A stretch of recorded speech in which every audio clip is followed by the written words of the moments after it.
Now, I don't know what it is, but at the start of every year, I get a hankering to make some Chinese food at home, and today, I wanna make orange chicken. A sweet and crunchy, sticky, tangy orange-infused chicken that cuts through the richness of that crispy, battered fried chicken. In this video, we're gonna learn how to debone a chicken thigh, the proper method for battering and velveting the chicken, and how to make that sauce just right. This is orange chicken. And so here I've got some chicken thighs. It's convenient to get them skinless and deboned, but if you're either cost conscious or you cannot find them, which in some places you just can't, I'm gonna show you how to debone it. First thing we wanna do is take the skin off, which we can just kind of rip right off. You keep that skin, add it to like a boxed stock you might have. There's tons of collagen in the skin. It's like pure collagen. Now let's flip it over, and what you can see, the bone starts here and it runs all the way down here. So all we have to do is find with our finger where the bone really is. With the tip of our knife, just follow along it. You can go on either side of the bone and just use the side of the bone and the knife to kind of guide you. We can expose the bone here. Just sort of use the tip of your knife to expose that tip. You can scrape the meat away from the bone. And all we're trying to do, sneak the tip of the knife under the bone, ride it to the end. And then I can just take the tip of my knife, and just sort of scrape the meat off. And there's usually some cartilage at the end I just want to take off. And there you got a bone to add to your stock, right? You save that,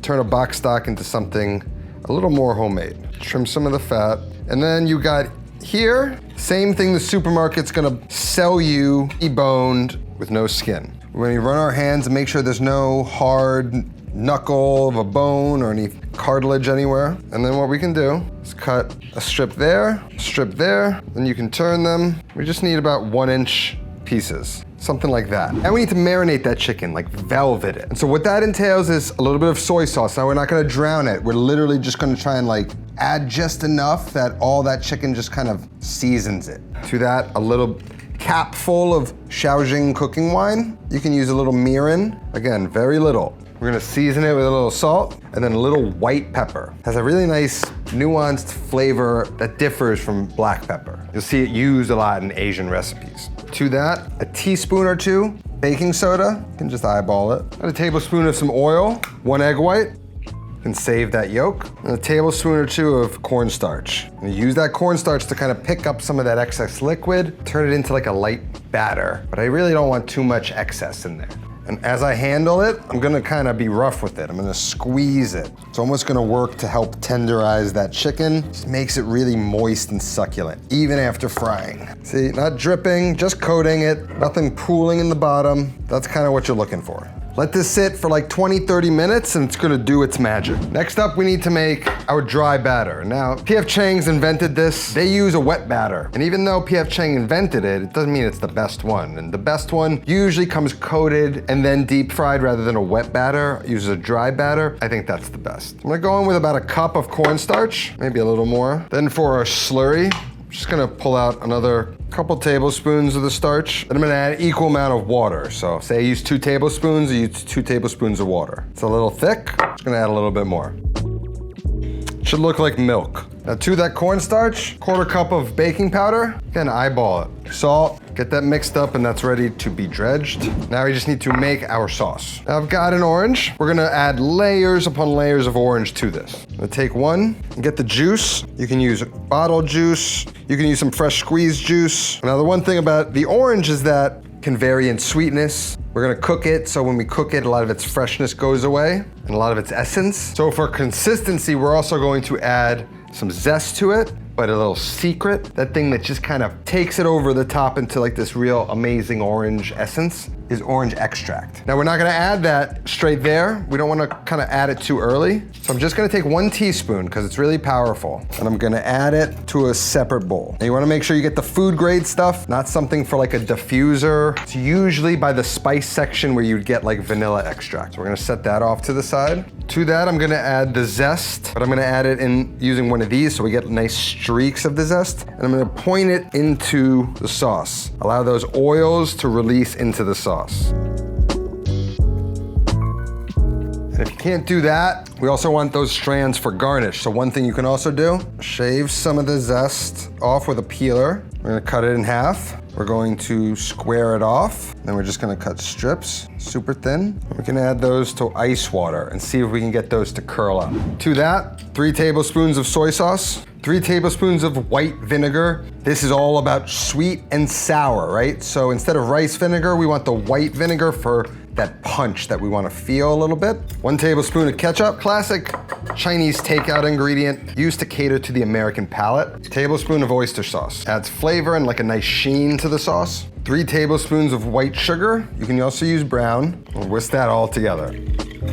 The key is balancing sweet and sour, right? That tastes good. We're gonna set that off to the side. Now the vegetables and the aromatics. First up, optional, we've got some Thai chilies. Those are gonna go in there. I've got garlic here. I'm gonna just mince it, right? So I'm gonna take the root end off, and I'm gonna cut thin slices. It's a big piece, I only need 1. Smash it. Fibers sort of break up and it sort of instant minces it. Into a bowl. Now for the ginger, same thing. We're just gonna cut a little slice. I only like a little bit of ginger, so we're gonna use that much. Same idea. See that? No dicing necessary. Aromatics are ready. Now you need a green with your Chinese food. I like to go for that traditional look on the plate with broccoli surrounding everything. And so what I've learned is like a short head of broccoli sits nice at the edge of a plate, right? Rather than cutting the entire stem off, and then it's kind of got like nowhere to stand. So we want to look for big florets, like that. It's enough broccoli for 2 people. Now I've got some water boiling. I'm gonna season it heavily with salt. It's up to a boil now. We're just going to add in our broccoli. We're gonna cook that for like 2 minutes. Wanna maintain the brightness of the broccoli. We wanna cook it through till it's like tender, but has a little bit of bite to it. But we really wanna maintain life to it. You don't want it to lose its color or its crisp in any way. And then once I can feel like the base of the stem, it's not soft, but is giving. It is a little bit more tender, that's when I pull them, especially on the biggest piece. Once they're tender, we're gonna drain them, rinse them under cold water to shock them, and then we've got some beautiful broccoli florets, nicely par cooked. So now in the time it took you to prep and cook everything else in this recipe, your chicken has a time to chill and is ready to be dredged. Now all we have to do is a simple relocation. Piece by piece, add it to the cornstarch. And we just wanna toss them, add some more. And we really wanna make sure we just toss all of them, make sure they're separate, make sure they're fully coated in the cornstarch. Why cornstarch? It's just gonna get it a little crispier than regular all-purpose flour. You will note it won't get as dark. It will get golden and light brown, but it's not gonna get the same color that like all-purpose flour will, on like a southern fried chicken, so just be mindful of that. Now we're gonna need a pan to both fry the chicken in and also to finish and to toss the chicken and broccoli into that sauce. So I'm using the stainless steel collection, in particular, the stainless steel 3-quart saucier from Made In. Perfect for frying and for sauteing and really for anything. The saucier and all of the stainless steel pans from Made In are my favorite. Made In designs professional quality products for the home cook, and they offer the most comprehensive collection of pots, pans, serveware, and everything else you might need to cook and serve food in a home kitchen. They basically sell everything in the style I like, and they sell to both chefs and home cooks, so you know it's a certain quality. The Made In stainless clad pans are crafted in Italy and are made of a premium 5-ply stainless steel material, which allows for superior heat retention, even heating, and ease of heat control. And the handles are designed to stay cool on the stovetop and is ergonomic to help balance the pan. And I've said it 1,000 times, the handle's the most important thing when shopping for a pan. If it gives you stability when hot oil is in there, that's the most important thing. The curvature of the walls in the saucier, they're perfect for both frying, sauteing, finishing sauces, whatever you want to do, that's the pan for you. So if you're looking to start your year and gear up with some of the best pots or pans on the market, head on down to the link in my description and let's fry some chicken. So get a pot on the stove. I'm gonna be using a saucier and I'm gonna add enough oil to fill the pot a little less than halfway. And I'm gonna heat that up until it reaches 365. Then I'm gonna add in the first batch of chicken, which we're going to double fry. And for this first fry, I want the oil a little bit lower, around 300 to 325, but the chicken are cold, so once we add them, the 365 oil is gonna drop down to my target range.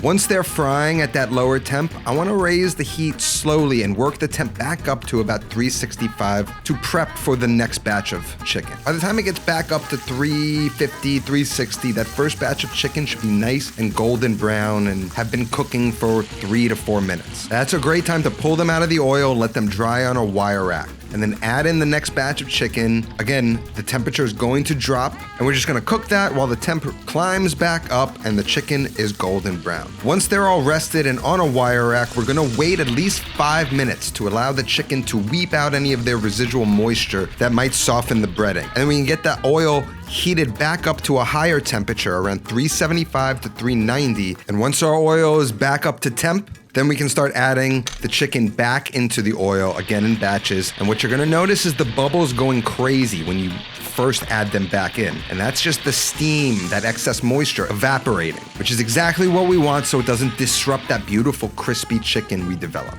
After only a couple minutes at that higher temp, I'm looking for the bubbles to kind of simmer down and the color of the chicken to darken slightly into a deep golden brown. And once I see that, we're ready to finish this dish. For the sauce, I want to use the same pan, so I'm just going to drain the oil out, wipe that pan clean, get it back on medium-high heat, and add a touch of oil. And then I'm just going to toss in those chilies, allow them to toast for a minute to get this going. Then I'm going to add in the garlic and the ginger and cook them quickly on high heat, constantly moving them around until the garlic lightly browns around the edges. Then we're gonna pour in that sauce base and bring that up to a boil and boil it for about 30 seconds or so to allow those sugars to dissolve. And then we can add in the orange extract. Stir that in, then add about 2 to 3 tablespoons of the cornstarch slurry and allow it to boil. And then watch as that sauce thickens into a thick glaze. Then we can turn off the heat, add the chicken to the pot, stir to glaze that chicken, then add that broccoli into the mix, get that stirred in and glazed as well, and then once everything is beautifully glazed, it's ready to plate. There really shouldn't be any sauce pooling in the pan. It should all be clinging to the chicken and broccoli. Got some leftover white rice, just gonna warm it up in the microwave. Bed of rice built up in the middle. Start with the broccoli. Once that broccoli border is set, we're just gonna pile up that chicken right in the center on that rice and then garnish with our strips of orange zest. And to be honest, I've never been a huge orange chicken guy. I'm more of a chicken with broccoli, General Tso's guy. But with that orange extract, there's just something incredible and surprisingly addictive to me about the recipe that we've got here. Now I'm telling you, you don't use that extract, that orange flavor starts to mellow, starts to dissipate a little bit, but this is bursting with orange flavor. But like balanced, it's not like straight orange, it's balanced by the soy, the sugar, the hoisin, all of those flavors combine magically. Chicken is super tender and moist. I don't know if you could see that, but it's like succulent and tender. That's what you're looking for in a dish like this. Guys, this is wildly good. Starting the new year right, entering the 8th year together with you, almost at a decade. Wow, I'm old. Hopefully we do big things this year. Recipe's gonna be down in the description. Also, if you haven't checked out Patreon yet, the cooking school we're running over there, link's gonna be to that down in the description as well. That's all that I have today. I'll see you next time. Until then, take care of yourself. Go feed yourself.